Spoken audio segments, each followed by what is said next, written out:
इनके पास एक विशेष पावर है वीटो। दुनिया का एक देश भारत है, अस्थाई नहीं है, फिर भी हम लोग विश्व गुरु कह रहे हैं। ये शर्म की बात है। हम लोग G4 बना के कहते हैं सबको मिलना चाहिए। बहुत हो गया ये डिफेंसिव। दोनों की दुखती नस को पकड़ ले। 5 बार जाके उत्तरी कोरिया में मीटिंग कर, लाल किला पे एक बार किंग जोंग को बुला दे। सीधी सी बात, सीधी उंगली से घी नहीं निकलेगा, मटका फोड़ देंगे और कह दे कि यूक्रेन के साथ साथ पोलैंड पे भी रूस का अधिकार है। भारत एक बड़ा हिस्सा है। इसकी बात जब रखा जाए तो हम लोग को अभी यूएनओ में सबसे बड़ा डर इस बात का है कि महासभा में कितने देश? 193। सुरक्षा परिषद में 15 के 15 अस्थाई हैं।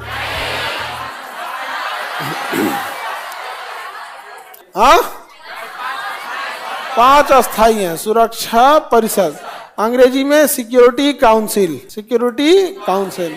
इसमें 2 तरह के हैं। 5 क्या हैं?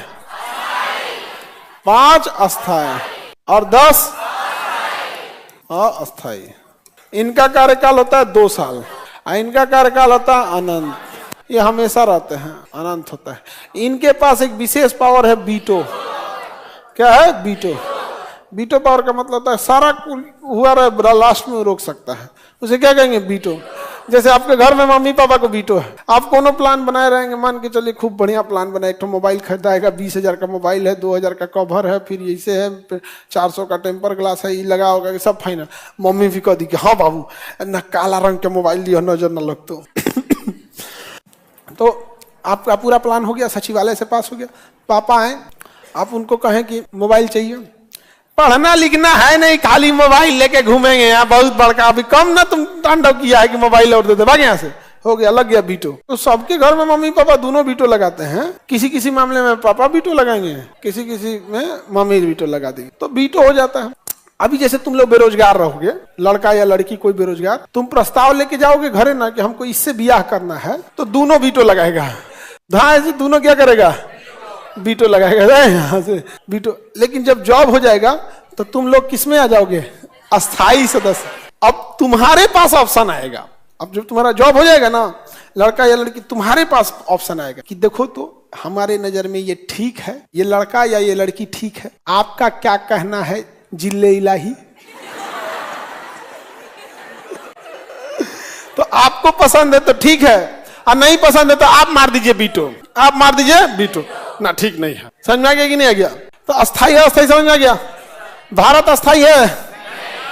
हाँ, दुनिया का एक देश भारत है, अस्थाई नहीं है, फिर भी हम लोग विश्व गुरु कह रहे हैं। हमको समझे में नहीं आ रहा है। कईयों को उठ के कहेगा कि हम ही अकबर बादशाह हैं। हम लोग अस्थाई सदस्य नहीं है यूएनओ को, ये शर्म की बात है। जबकि यूएनओ अगर भारत को अस्थाई नहीं देगा तो किसे देगा? अस्थाई सदस्यता पाने के लिए कुछ शर्तें रखा है यूएनओ ने कि देश में राजतंत्र या तानाशाही नहीं होनी चाहिए, लोकतंत्र होना चाहिए।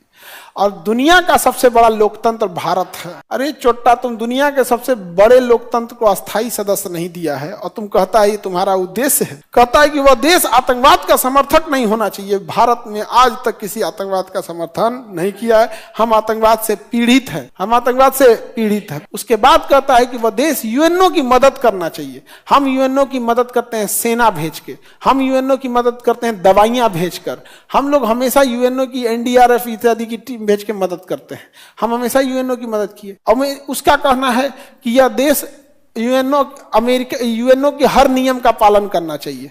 अब हम लोग यहाँ अटका देता है 2 जगह। कहता है कि एक नियम था एनपीटी, नॉन प्रोफिलरेशन ट्रीटी, और एक सीटीबीटी। नॉन प्रोफिलरेशन ट्रीटी का मतलब होता है कि हम परमाणु बम की टेक्नोलॉजी किसी को देंगे नहीं। और सीटीबीटी का होता है कि 1974 के बाद हम परमाणु बम का परीक्षण नहीं करेंगे। तो भारत 1999 में किया, 98 में। तो भारत ने इन दोनों को नहीं पालन किया। इसको तो पालन किया एनपीटी, हमने किसी को अपना परमाणु बम का मॉडल नहीं बेचा है और नहीं ले, लेकिन सीटीबीटी का पालन हम नहीं किए। सीटीबीटी में कहा था कि आप परमाणु बम का परीक्षण न हवा में कर सकते हैं, न पानी में कर सकते हैं, न जमीन पे कर सकते। तो न हवा में कर सकते हैं, न जमीन पे कर सकते हैं, न पानी में कर सकते हैं। तो भारत ने जमीन खोद के अंदर किया है। भूमिगत किया है। क्या किया है? भूमिगत, सबवे। अब भूमिगत इसमें अलाउ है, भूमिगत इसमें अलाउ है, बाहर अलाउ नहीं है। तो हम लोग ने तो सीटीबीटी पे भी मान लिया। इसके बाद इसका कहना है कि आपका कोई जमीन विवादित नहीं होना चाहिए, अन्यथा आपको अस्थायी सदस्यता मिल जाएगा और आप उस विवादित एरिया को वीटो करके रोक देंगे। हम लोग का अटक जाता है क्या चीज? जम्मू कश्मीर। क्या अटक जाता है? जम्मू कश्मीर। क्या अटक जाता है? जम्मू कश्मीर। लेकिन भारत के लिए एक फेवर हो गया, भारत ने ना जम्मू कश्मीर की स्थिति को जांच करने के लिए यूएनओ से एक संगठन बनवा लिया जिसका नाम था डिक्सन कमीशन। क्या नाम था? Dixon commission. जैसे साइमन कमीशन था ना, वैसे डिक्सन कमीशन आया जम्मू कश्मीर की जांच करने के लिए, क्या मैटर है क्या नहीं है पूरा जांच किया। उसके बाद रिपोर्ट दे दिया कि जम्मू कश्मीर का मामला एक क्षेत्रीय मामला है, इसे भारत और पाकिस्तान को आपस में बैठ के सुलझ करना चाहिए, इसमें यूएनओ की हस्तक्षेप की जरूरत नहीं है। और डिक्सन आयोग किसका था? यूएनओ का था। किसका था? यूएनओ। तो भारत कहता है कि जम्मू कश्मीर विवादित कैसे है? तुम्हारा ही डिक्सन आयोग ये कह रहा है कि यह अंतर्राष्ट्रीय मामला नहीं है, क्षेत्रीय मामला है, ये लोग सुलझा लेंगे, तो तुम बीच में क्यों आ रहे हो?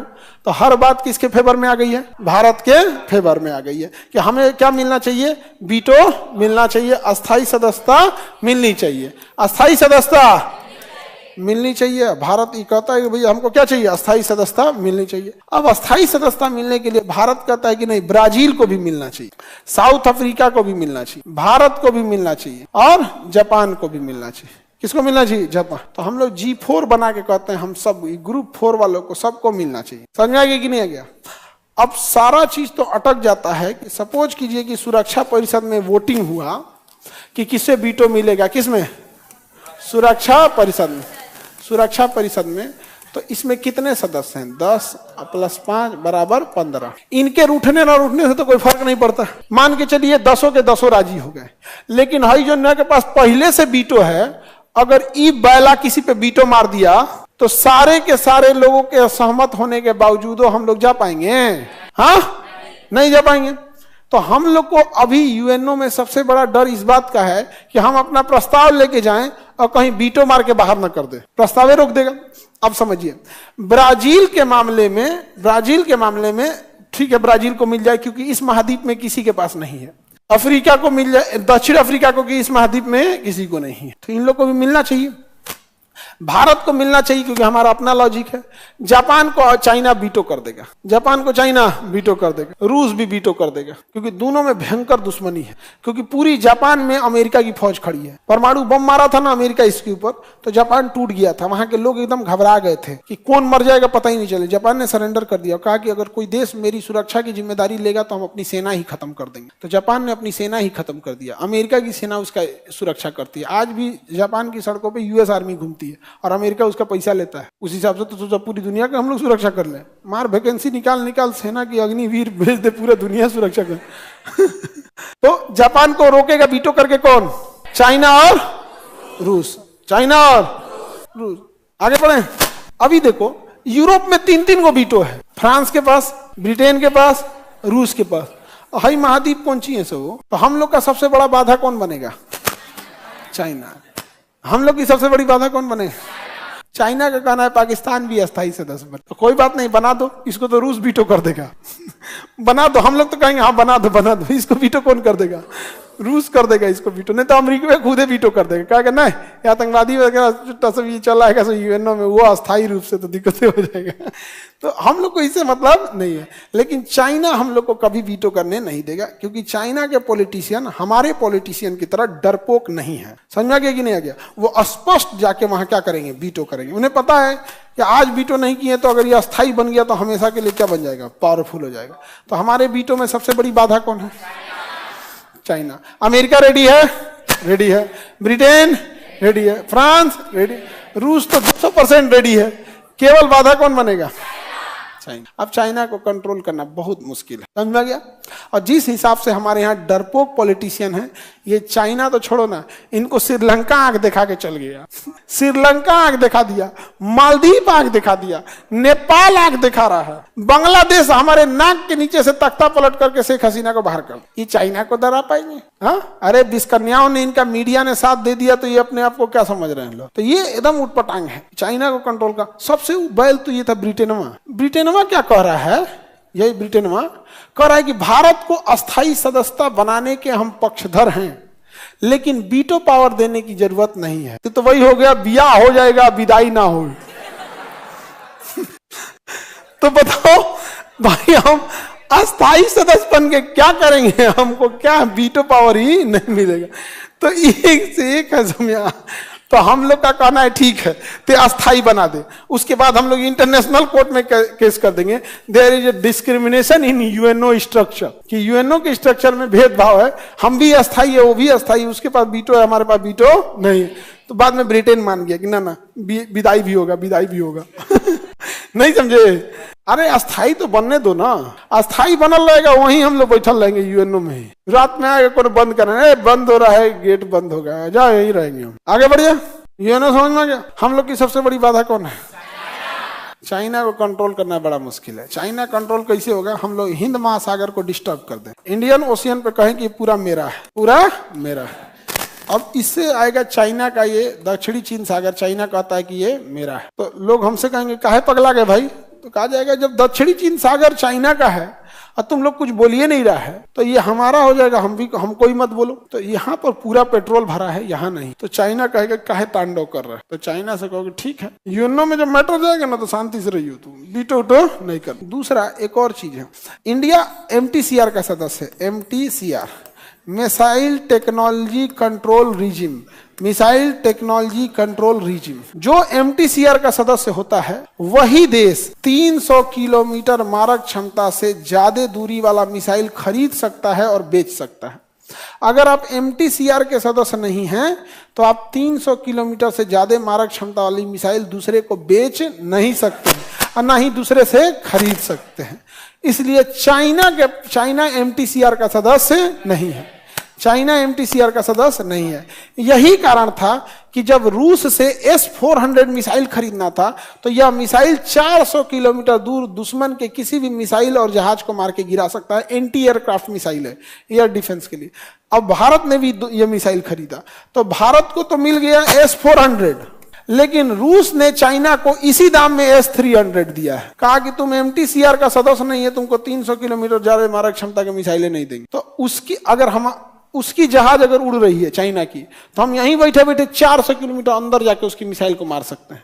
और वो कितना आ सकता है? 300 किलोमीटर। तो हम लोग एक काम करते हैं, 300 किलोमीटर पीछे घसक जाते हैं और तब कह के मार के दिखाओ मार के, हम लोग मार देंगे उसको। वो पीछे घसकेगा तो थोड़ा सा हम लोग भी घसक जाएंगे। हमको उससे केवल 300 का डिस्टेंस बनाना है, लेकिन उसको हमसे 400 का, तो दौड़ाते रहेंगे हम लोग। आ जाओ, समझ में आ गया? इसके अलावा बेच भी नहीं सकता है चाइना चाहता है पाकिस्तान को खतरनाक हथियार बेचे, लेकिन एमटीसीआर का सदस्य नहीं है इसलिए बेच ही नहीं पाता है। और हम लोग एमटीसीआर के सदस्य हैं, हम लोग ये मिसाइल फिलीपीन को दे रहे हैं, वियतनाम को दे रहे हैं, जापान को देंगे, साउथ कोरिया को देंगे ब्रह्मोस मिसाइल। अब ब्रह्मोस मिसाइल सबसे खतरनाक मिसाइल है, दे चाइना को पूरा इधर से उधर दे देंगे। अब चाइना क्या कहेगा? चाइना भी बनना चाहता है कि नहीं एमटीसीआर का सदस्य? आप बताइए, बनना चाहेगा कि नहीं एमटीसीआर का सदस्य? अब एमटीसीआर में चाइना सदस्य नहीं है, मिसाइल टेक्नोलॉजी कंट्रोल रीजन, इसका भारत सदस्य है और भारत के पास यहां पर वीटो है, भारत के पास यहां पर वीटो है। चाइना आता है इसका सदस्य बनने के लिए, हम लोग वीटो मार देते हैं, ना तुम ठीक नहीं है, तुम ठीक नहीं है। लेकिन चाइना बहुत होशियार है, कहा कि एमटीसीआर का सदस्य नहीं बनेगा कोई दिक्कत नहीं है, लेकिन भारत को अस्थायी नहीं होने देंगे, भारत को अस्थायी होने नहीं देंगे। तो बहुत हो गया ये डिफेंसिव। अब भारत को ऑफेंसिव होना पड़ेगा। 2-4 को यूएनओ की मीटिंग में जेबे न करे, यूएनओ की मीटिंग में जेबे न, और यूएनओ की दुखती नस को पकड़ ले, 5 बार जाके उत्तरी कोरिया में मीटिंग कर ले, समझा गया? लाल किला पे एक बार किंग जोंग को बुला दे, मतलब सीधी सी बात, सीधी उंगली से घी नहीं निकलेगा, मटका फोड़ देंगे हम। उंगली तिरछा करके 100 ग्राम निकाल लोगे, फोड़ दो मटका, भरो जुरी पियो घी, सीधा से नहीं निकलेगा तो तिरछा से निकले। 100 ग्राम घी में निकाल के हम क्या करेंगे? सीधी उंगली से घी नहीं निकले तो मटका उल्टा करो, समझा गया? मटका उंगली को मटका उल्टा करो तो दुखता 2-4 को नस रख दीजिएगा ना, समझा गया कि नहीं? पागल हो जाएगा। फिलिस्तीन पे समझौता के लिए बुला लो, फिलिस्तीन को समझौता के लिए बुला लो और कह दो कि यूक्रेन के साथ साथ पोलैंड पे भी रूस का अधिकार है, यूक्रेन के साथ साथ पोलैंड पे भी रूस का अधिकार है। पागल हो जाएंगे सब। हाँ, भारत एक बड़ा हिस्सा है, इसकी बात जब रखा जाएगा तो दबाव बनेगा, प्रेशर बनेगा, और उधर से रूस बोलते ही जाएगा there is no use of UNO, रूस यूएनओ का कोई मतलब नहीं है, क्योंकि यूएनओ का सताया ये भी है, कोई मतलब नहीं बनता जब आपने भारत को रखा है। तो 3-4 को स्टेप लेना पड़ेगा तब जाके वो होगा, नहीं समझ आ रहा है? और समझौता कर ले भारत, जैसे ताइवान जो है ना, ताइवान ये जगह ताइवान, चाइना कहता है कि मेरा है, चाइना कहता है मेरा है, रूस से कहते कि भैया ठीक है तुम हमको वीटो में विरोध मत करना, हम भी इसमें विरोध नहीं करेंगे, तुमको कब्जा करना है तो कर लेना, वैसे भी जिया लेगा इसको, वैसे भी कब्जा लेगा। हम लोग कौन सी अपन पीए को तो छोड़ा ये नहीं पा रहे हैं, तो दूसरे की पंचायती करने जाएंगे। घर में आग लगल है, रहेंगे फायर ब्रिगेड के इंचार्ज।